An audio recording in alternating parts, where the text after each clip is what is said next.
कमरा का दरवाज़ा खुलता है और एक सुंदर लड़की आक्षु शीशे के सामने बैठी है, शादी का लहंगे पहने हुए, घूंघट में, चेहरे पर गुस्सा और घबराहट दोनों। दरवाजे पर कारण खड़ा है, हल्की मुस्कान, हाथ में दूध का ग्लास, आंखों में रिस्पेक्ट और हल्की शरारत। कारण हंसकर कहता है, डरो मत आक्षु, मैं कोई दानव नहीं हूँ, बस तुम्हारा पति हूँ। एक्सीडेंटल वाला, आक्षु तुनककर जवाब देती है, बस जबरदस्ती वाला कहना भूल गए। कारण मुस्कुरा देता है और कहता है, आज हमारी शादी की पहली रात है तो आज कोई झगड़ा नहीं। वो कहता है, चलो शुरू करते हैं, पर आक्षु गुस्से से कहती है, मुझे तुम पसंद नहीं हो। कारण कहता है, चुपचाप मेरे पास आओ, पर आक्षु कहती है, मैं नहीं आऊंगी। कारण, अगर अपनी मर्जी आओगी तो दर्द कम होगा, और मैं आया तो तुम्हें ज्यादा दर्द होगा।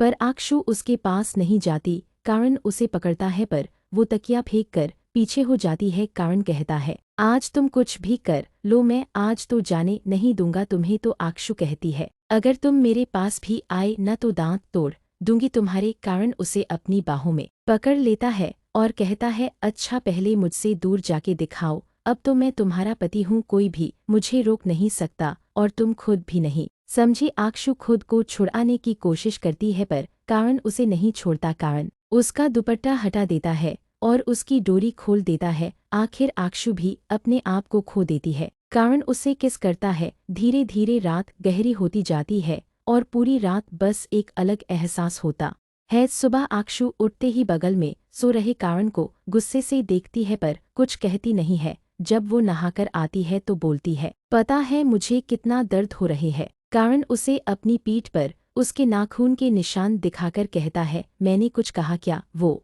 कारण को गुस्से से देखती और बिना कुछ बोले चले जाती। बाहर आक्षु सबके लिए नाश्ता बनाती है, पर रसोई में टोस्ट जला देता है। आक्षु बाहर आकर कहती है, मम्मी जी वो नाश्ता जल गया। उसकी कहती है, कोई बात नहीं। पर कारण कहते हैं, इस शादी से पहले तो बोला था कुकिंग आती है। आक्षु बस आंखें नीचे कर लेती है। कारण उसे और छेड़ते हुए हंसकर कहता है, तुम्हारी जैसी पत्नी मिली है, अब भगवान भी घबरा गए होंगे। पर कारण की माँ उसका कान खींचती है और बोलती है, खबरदार, अगर मेरी बहू को कुछ कहा तो। आक्षु से चेहरे पर थोड़ी मुस्कान आती है। दरअसल दोनों बचपन से आसपास ही रहते थे और अच्छे दोस्त भी थे, पर कारण आक्षु से शादी करना चाहता था और आक्षु के लिए कारण सिर्फ दोस्त था। पर आक्षु घरवाले भी कारण को पसंद करते थे, इसलिए उन दोनों की पर आक्षु कभी भी कारण को नहीं चाहती थी। वो बस अपनी जिंदगी में घूमना फिरना चाहती और किसी अमीर लड़के से शादी करना चाहती थी। कारण ये जनता था, पर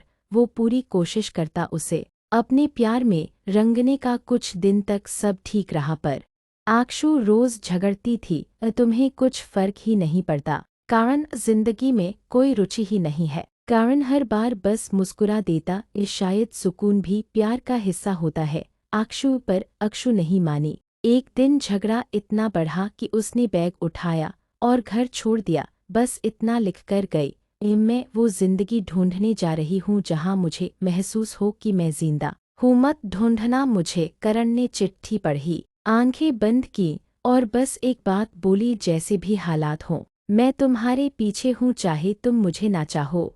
अक्षु शहर छोड़कर दूसरे शहर पहुंची, नई जगह, नए लोग, थोड़ी आज़ादी, पर साथ में अकेलापन भी। वो एक मॉडलिंग एजेंसी में काम करने लगी, पर कुछ दिन बाद उसे समझ आया कि वो जगह उतनी साफ नहीं थी। एक दिन उसे किसी काम के बहाने बुलाया गया, लेकिन वो एक गैंग था जो लड़कियों को फंसाकर बेचता था। अक्षु ने भागने की कोशिश की, पर 4 लोग उसे पकड़ लेते हैं। उसकी आंखों में डर, पछतावा और टूटा हुआ आत्मसम्मान झलक रहा था।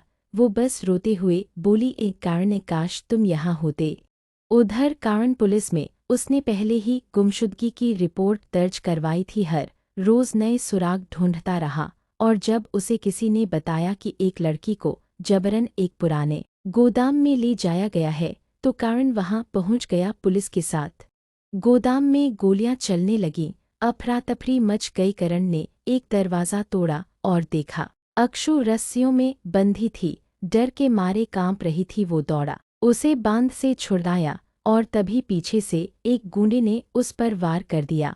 छुरी उसकी बांह और पसलियों के पास लगी, पर करण ने हार नहीं मानी। उसे बचाने की जिद ने उसे जिंदा रखा। पुलिस ने गैंग को पकड़ लिया। अक्षु ने उसे गोद में सिर रखकर फूट फूट कर रोया, मुझे माफ़ कर दो करण, मैंने तुम्हें कभी समझा ही नहीं। करण ने दर्द से मुस्कुराते हुए कहा, प्यार समझाने की चीज़ नहीं होती अक्षु, बस निभाने की होती है।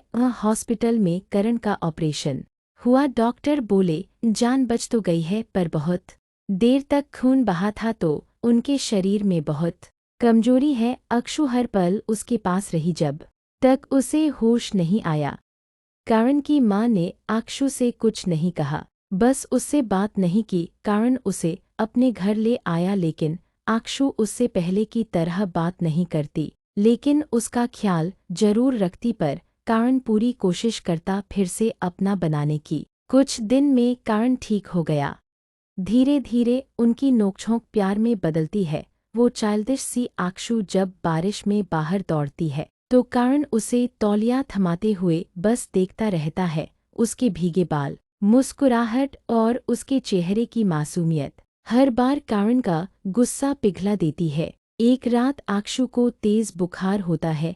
करण पूरी रात उसके पास बैठा रहता है, कपड़े से उसके माथे पर पानी रखता है, धीमे से कहता है, तुम्हारी ये जिद, तुम्हारा बचपना सब अच्छा लगता है, बस ऐसे ही रहना।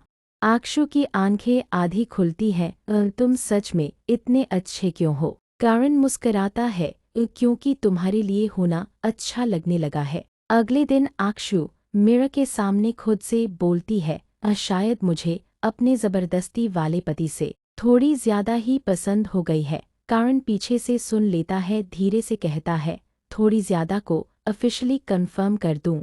वो शर्म से भागती है, वो हंसता है और पीछे से बोलता है, अब भागने का कोई ऑप्शन नहीं मिसेस करण। कुछ महीनों बाद दोनों टेरेस पर बैठकर चाय पी रहे हैं। अक्षु बोलती है, शादी जबरदस्ती हुई थी ना? करण हंसकर कहता है, हाँ, लेकिन अब ये जिंदगी खुद से भी ज्यादा अपनी लगती है।